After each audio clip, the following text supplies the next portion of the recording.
دیکھو ایک حدیث میں رسول کریم صلی اللہ علیہ وسلم نے دعا کرنے کا یہ ادب بیان فرمایا کہ آدمی جب بھی دعا کرے تو دو کاموں کا سے شروع کرے.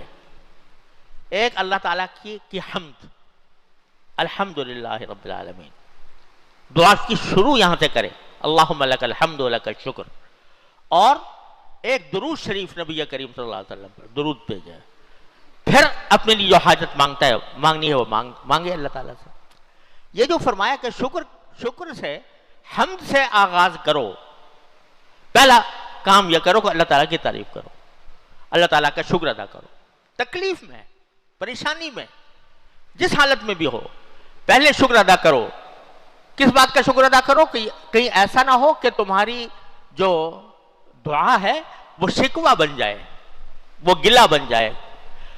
اس سے روکنے کے لیے کہا کہ پہلے تو شکر ادا کرو کہ جو دوسری نعمتیں میسر ہیں پہلے ان کے اوپر شکر ادا کر لو، اللہ تعالیٰ کی نعمتوں کے اوپر کا استحضار کر لو اور مانگ لو اللہ تبارک و تعالیٰ. پھر مانگو، پھر درود شریف بھیجو نبی کریم سرور عالم صلی اللہ علیہ وسلم پر کہ سارا کچھ اللہ تعالیٰ کے ساتھ جوڑنے والے، اللہ تعالیٰ کے ساتھ رشتہ قائم کرنے والے، اللہ تعالیٰ کے ساتھ بندے کو ملانے والے کون ہیں؟